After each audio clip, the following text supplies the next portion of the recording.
नमस्कार दोस्तों, स्वागत है आप सभी का TLT टूर गाइड में।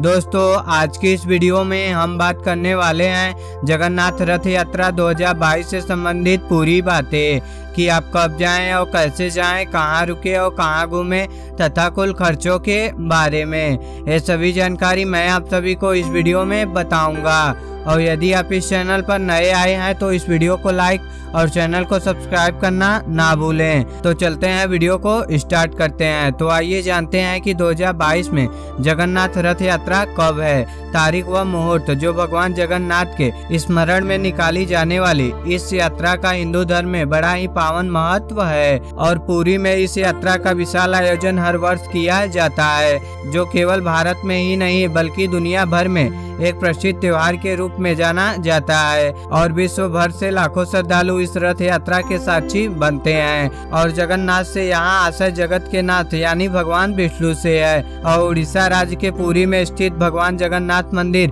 भारत के 4 पवित्र धामों में से एक है। और जगन्नाथ रथ यात्रा की परंपरा बहुत पुरानी है, जिसका वर्णन पुराने पुराणों और संहिताओं में मिलता है। त्योहार के दौरान भगवान जगन्नाथ, उनके भाई बलभद्र और बहन देवी सुभद्रा के 3 रथों का जुलूस जगन्नाथ मंदिर से मौसी मां मंदिर में रुकते हुए गुंडीचा मंदिर तक ले जाया जाता है, जो पुजारियों द्वारा किया जाता है। और रथ को खींचना यहाँ अत्यंत शुभ माना जाता है, इसलिए बड़ी संख्या में अनुयायी इसमें शामिल होते हैं। और जगन्नाथ रथ यात्रा हिंदू महीने आषाढ़ में शुक्ल पक्ष के दूसरे दिन मनाया जाता है। आमतौर पर यह रथ यात्रा जून या जुलाई के महीने में पड़ता है। और आगामी वर्ष 2022 में जगन्नाथ रथ यात्रा शुक्रवार 1 जुलाई को निकाली जाएगी। और इस दिन उड़ीसा राज्य में राजपत्रित अवकाश के रूप में मनाया जाता है और सभी प्रकार के संस्थान बंद रहते हैं। और अक्षय तृतीया से रथ यात्रा की शुरुआती रस्में मुख्य रथ उत्सव श्री गुंडीचा यात्रा से शुरू होता है और बाहुडा यात्रा पर समाप्त होता है। और इस शुभ यात्रा का अंतिम अनुष्ठान नीलाद्री विजय है। और इस अवसर पर पुरी में इतनी भीड़ हो जाती है कि इसे संसार के सबसे बड़े उत्सव में गिना जाता है। इसके साथ ही यह उत्सव भारत के सभी वैष्णव कृष्ण मंदिरों में भी मनाया जाता है और यह त्योहार विदेशियों को भी आकर्षित करता है। और रथ यात्रा एक दिन पहले श्रद्धालुओं के द्वारा गुंडीचा मंदिर को धुला जाता है और इस परंपरा को गुंडीचा मार्जन कहा जाता है।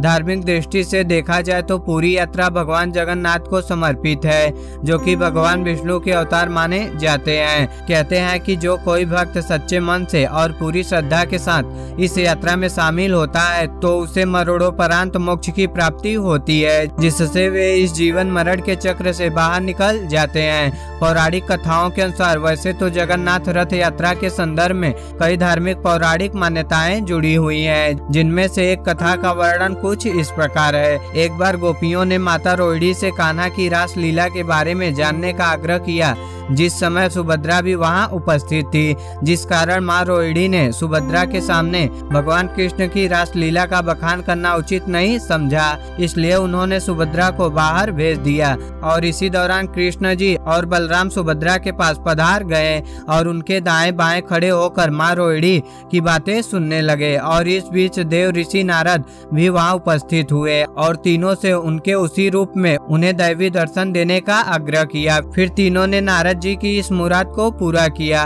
और जगन्नाथपुरी के मंदिर में इन तीनों के इसी रूप में दर्शन होते हैं। तो दोस्तों, अब बात करते हैं कि आप यहाँ कब जाएं। वैसे तो यहाँ आप कभी भी जा सकते हैं, लेकिन यहाँ जाने का सबसे उचित समय मई से अक्टूबर तक के बीच का होता है, क्योंकि जगन्नाथ रथ यात्रा जून से जुलाई तक के बीच में निकलता है, जिसमें लाखों श्रद्धालु उपस्थित होते हैं। तो दोस्तों, अब बात करते हैं कि आप यहाँ कैसे पहुँचे।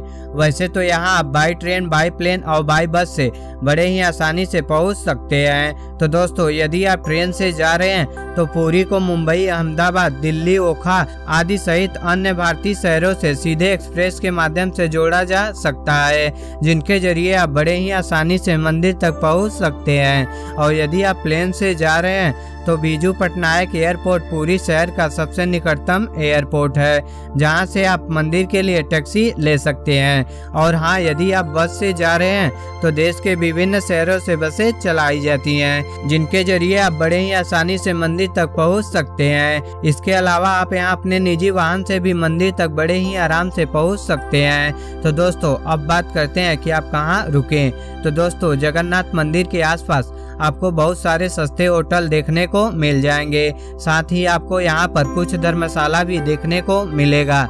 और अगर आप मंदिर के पास होटल लेना चाहते हैं तो आपको वहाँ पर 500 से लेकर 2000 रुपए तक के होटल मिलेंगे, जिन्हें आप अपनी सुविधा अनुसार बुक कर सकते हैं। इसके अलावा आप मंदिर के पास बने धर्मशाला में ठहरना चाहें तो आपको धर्मशाला में भी 200 से लेकर 500 रुपए तक में ठहरने की सुविधा भी आसानी से मिल जाएगी। और हाँ, यदि आप किसी भी जगह का ऑनलाइन टिकट बुक करना चाहते हैं तो मैं डिस्क्रिप्शन में अच्छी साइट का लिंक दिया हूँ, जिसकी मदद से आप सस्ती से सस्ती प्राइस में बस, होटल, ट्रेन और प्लेन तथा टूर पैकेज बुक कर सकते हैं। लिंक नीचे डिस्क्रिप्शन में दिया गया है। तो दोस्तों अब बात करते हैं कि आप कहाँ घूमने जाएं। वैसे तो यहाँ आप गुंडीचा मंदिर घूमने के लिए जा सकते हैं, और पुरी में श्री जगन्नाथ मंदिर के अलावा यहाँ सबसे प्राचीन मंदिर गुंडीचा मंदिर को माना जाता है। और पुरी में भगवान श्री जगन्नाथ की रथ यात्रा जगन्नाथ मंदिर से शुरू होती है और गुंडीचा मंदिर पर समाप्त होती है, जिसकी वजह से इस मंदिर का धार्मिक महत्व और भी बढ़ जाता है। और गुंडीचा मंदिर को भगवान श्री जगन्नाथ की मौसी का घर भी माना जाता है। और श्रद्धालु यहाँ सुबह 6 बजे से लेकर दोपहर के 3 बजे तक गुंडीचा मंदिर में दर्शन कर सकते हैं, और शाम के 4 बजे से लेकर रात को 10 बजे तक मंदिर श्रद्धालुओं के दर्शन के लिए खुला रहता है। इसके साथ ही आप यहाँ अलारनाथ मंदिर के भी दर्शन कर सकते हैं, जो पुरी के पास स्थित भगवान विष्णु को समर्पित एक प्राचीन मंदिर है। और यहाँ पुरी से लगभग 22 किलोमीटर दूर ब्रह्मगिरी में बना हुआ उड़ीसा में स्थित है। और भगवान विष्णु में आस्था रखने वाले सभी श्रद्धालु पूरे साल अलारनाथ मंदिर के दर्शन करने के लिए आते रहते हैं। और ऐसा विश्वास है कि अलारनाथ मंदिर का निर्माण पुरी में स्थित जगन्नाथ मंदिर से भी 200 वर्ष पहले बना था। और इस मंदिर में भगवान विष्णु के अलावा मंदिर परिषद में चैतन्य महाप्रभु, सत्यभामा और रूपमणि की मूर्तियां भी स्थापित हैं, जिनके दर्शन आपको जरूर करना चाहिए। तो दोस्तों अब बात करते हैं कुल खर्चों की। वैसे तो ये सभी खर्चे आपके ऊपर डिपेंड करते हैं, क्योंकि आप क्या क्या खरीदेंगे और कहाँ कहाँ घूमेंगे, तो ये सभी खर्चे आपके ऊपर डिपेंड करते हैं। तो दोस्तों इस वीडियो को इसी पर एंड करते हैं। और यदि ये वीडियो आपको पसंद आया हो तो इस वीडियो को लाइक और चैनल को सब्सक्राइब जरूर कीजिए। तो मिलते हैं नेक्स्ट वीडियो में। धन्यवाद।